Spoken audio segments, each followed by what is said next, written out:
Martial law लगा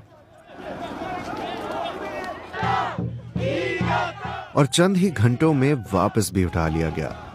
मंगल की रात जनूबी कोरिया में क्या होता रहा? जनूबी कोरिया के सदर यून सक योल ने मुल्क को उस वक्त हैरान कर दिया जब मंगल की रात अचानक ही उन्होंने डेमोक्रेटिक मुल्क में तकरीबन 50 साल में पहली बार मार्शल लॉ लगाने का ऐलान किया। बज़ाहिर ये एक्सट्रीम स्टेप रियासत मुखालिफ कुव्वतों और शुमाली कोरिया के खतरे के पेश नज़र उठाया गया, लेकिन जल्द ही ये वाज़ेह हो गया था कि उसकी असल वजह बैरूनी खतरात नहीं बल्कि उनकी अपनी सियासी मुश्किलात थीं। मार्शल लॉ के ऐलान के बाद फौज ने मुजाहिरों, पार्लियामेंट और सियासी एक्टिविटी पर पाबंदी और मीडिया को हुकूमती कंट्रोल में देने का हुक्म जारी कर दिया। लेकिन हजारों लोग पार्लियामेंट के बाहर एहतजाज के लिए जमा हो गए और अपोजिशन के अरकान असेंबली मार्शल लॉ खत्म करवाने के लिए इमरजेंसी वोट देने पहुंचे। रात 1 बजे के करीब 300 में से 190 मेंबर्स असेंबली पहुंच चुके थे और तमाम 190 ने मार्शल लॉ के खिलाफ वोट दिया और यूं जनूबी कोरिया का मार्शल लॉ नाकाम और कानूनी तौर पर गैर मौसर हो गया। मार्शल लॉ कितना अहम होता है? आखिरी बार जनूबी कोरिया में मार्शल लॉ 1979 में नाफिज किया गया था जब मुल्क के फौजी आमिर पाक चुंग ही को कत्ल कर दिया गया था। 1987 में पार्लिमानी जमहूरियत बन जाने के बाद से मार्शल लॉ नहीं लगा। जनूबी कोरिया के सदर पर आखिर क्या दबाव था? 2022 में पावर में आने वाले यून सक योल को सख्त गिर कंजर्वेटिव समझा जाता है। ताहम अप्रैल में अपोजिशन की इंतखाबात में कामयाबी के बाद से उनकी सदारत कमजोर हो चुकी थी। हुकूमत अपनी मर्जी की कानून साजी में नाकाम रही और सदर की अवामी हमायत कम होकर 17% तक रह गई थी। इसके अलावा सदर यून सक योल मुतादिद करप्शन स्कैंडल्स की जद में भी रहे। तो अब आगे क्या होगा? इस वक्त ये क्लियर नहीं कि क्या होगा और सदर का मुस्तकबिल क्या होगा, क्योंकि मुजाहिरीन सदर की गिरफ्तारी का मुतालबा भी कर रहे हैं।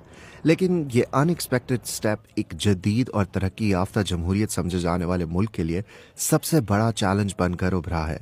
माहिरीन का कहना है कि ये मार्शल लॉ मुल्क की जमहूरियत के लिए काफी नुकसानदेह हो सकता है। हमें डिटेल बता दो, आपके हर कैमरे में, हर मोबाइल में उस टाइम फुटेज बना रहे थे, कहीं एक फायरिंग की फुटेज बता दो, कुछ तो बता दो। I finally made it to T Square. They had promised that they will make it to T Square no matter what the cost. And the people have been showing us assault rifle ammunition. These are Kalashnikov ammunition. Also long-range tear gas, shotgun pellets. Many of the supporters have been injured on this journey to Islamabad. But they are determined and they say that they will release their leader. Their demands are that the judiciary should be independent, that the 26th Amendment should be revoked, that their leader Imran Khan should be released from jail, that thousands of their supporters should be released from jail. And they also say that the stolen mandate of the people must be returned. This is of course an organized crowd. We have not seen anybody carrying any weapons, although the government says that these are armed people. Most of these are ordinary people who have come from the countryside because they love their leader who's been in jail for over a year. Now people in Pakistan are saying that there should be a political solution to a political problem and that use of force will only complicate the situation. Back to you. I challenge our Prime Minister, our sitting generals to come out in public just like we are sitting on Constitution Avenue and meet the people. If they are so upright and if they have done nothing wrong, come face the people. They can't. They're running and they're trying to save their skins. So we are out to protest for justice.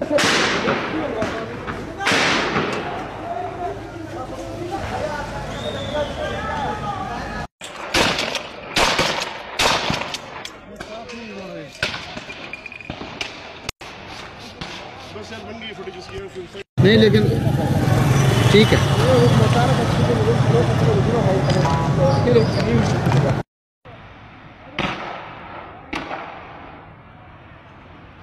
उठो लोगों, बगावत से कयामत का समा कर दो। उठो लोगों, बगावत से कयामत का समा कर दो कि ये खामोश रहने की आदत तुम्हें मार डालेगी। रियासत घर बचानी है, सियासत छीन लो। सियासतदान बचानी है, सियासत छीन लो इनसे, वरना इस रियासत को ये सियासत मार डालेगी।